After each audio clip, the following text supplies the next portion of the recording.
It's time for the moment you've been waiting for. Da da da da da da da da da da da da da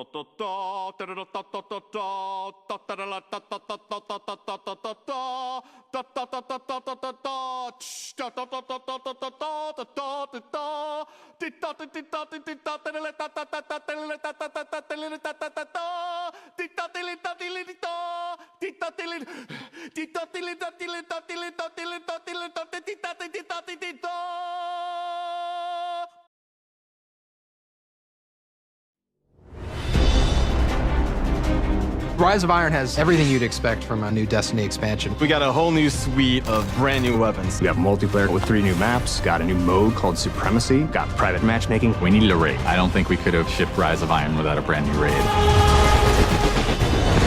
Tons of new armor, tons of new gear. There's a story campaign with characters and cinematics. New public events, new patrols, and new secrets to uncover.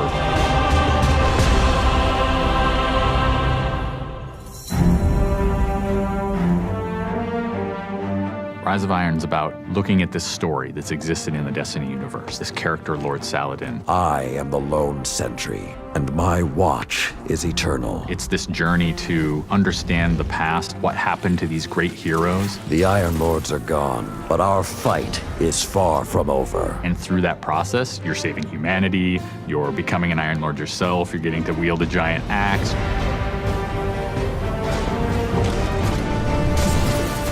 The idea of playing through a blizzard is something that we've never tried, and you're going to see that in Fellwinter Peak. Fellwinter Peak is very interesting because we've never had the player fighting through a social space before. When you walk in there for the first time and the fire's lit and it's just casting glow up onto these 8 heroes, you've been holding their weapons for 2 years. When we can take those elements of Destiny and put them all together into one coherent moment, I think is awesome.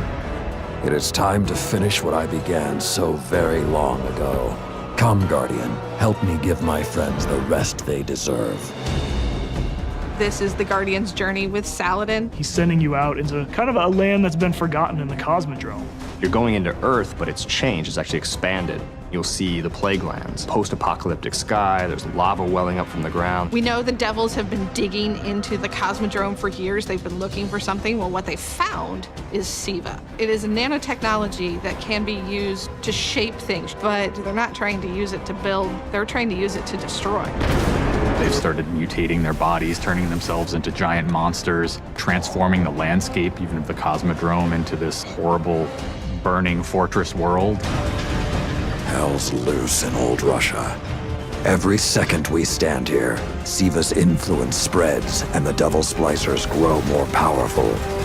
Keep fighting, Guardian.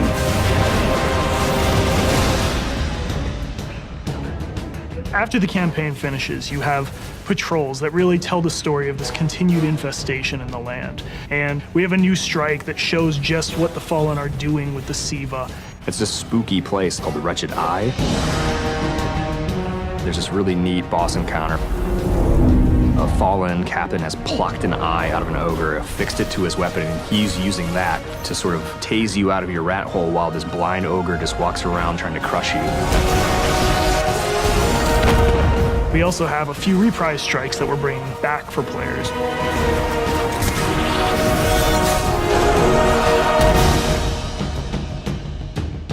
We very consciously set out to create a journey.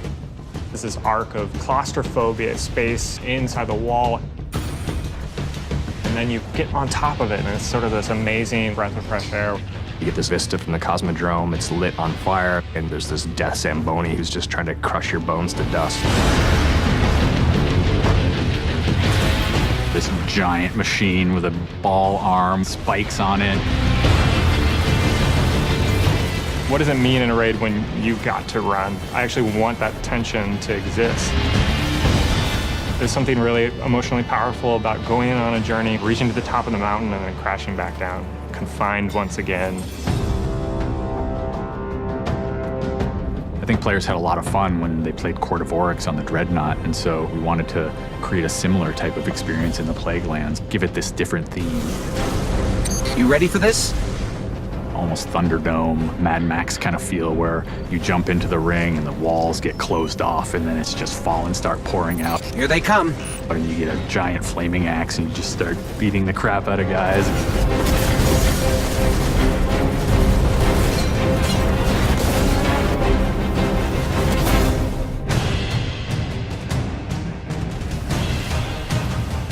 We thought, how can we increase the ways that you express the way you like to play? And what we came up with was putting different talents on the artifacts. The artifacts are these relics of the fallen Iron Lords. So you'll quest to earn one of those, and then your last step of that is taking that artifact to the statue of the fallen Iron Lord, fully empowering that for you to use as a player. Whether it's negating all the dot damage in the Crucible, or whether it's infinite sprint, or turning Fallen onto your side. Which is really, really cool, by the way. The artifacts that Tyra offers change every week. So there'll always be something new and exciting for players following the campaign.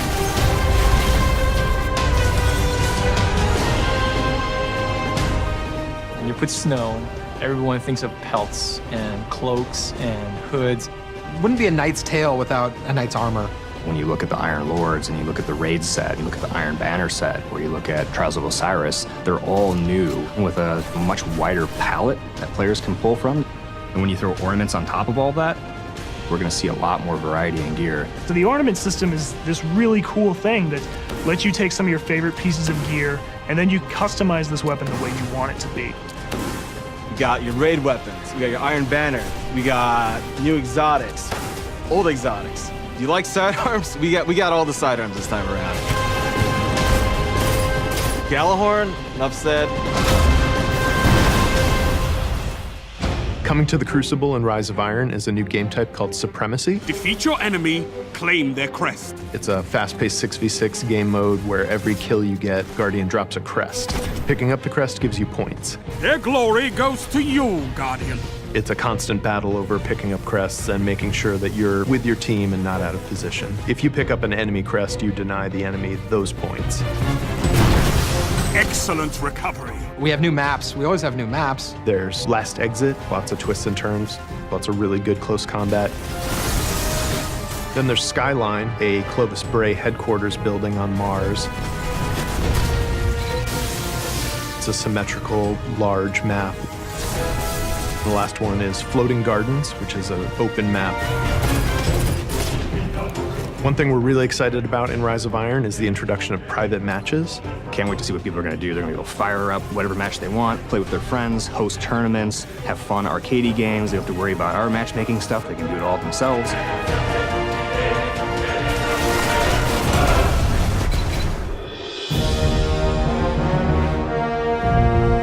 Sometimes when I play and I have headphones on and I'm in that world, I get little chills because it's not just the effects and the amazing graphics, it's the audio that helps reinforce the journey that you're going through. We really want Destiny to feel like it's a natural world that you inhabit, like it's a world that could exist, that does exist. The score is incredibly strong, and the work that the audio team has done on this game, it lights you up. It becomes something bigger than just a mountain and just a fight. It becomes an experience, and you hopefully get lost in it. That sense of fun, that sense of adventure, that sense of the unknown, I want to see that translate to our fans and our players. When you see your character at the end of the campaign, I really, really hope that you feel triumphant and proud, like, wow, I'm becoming an Iron Lord.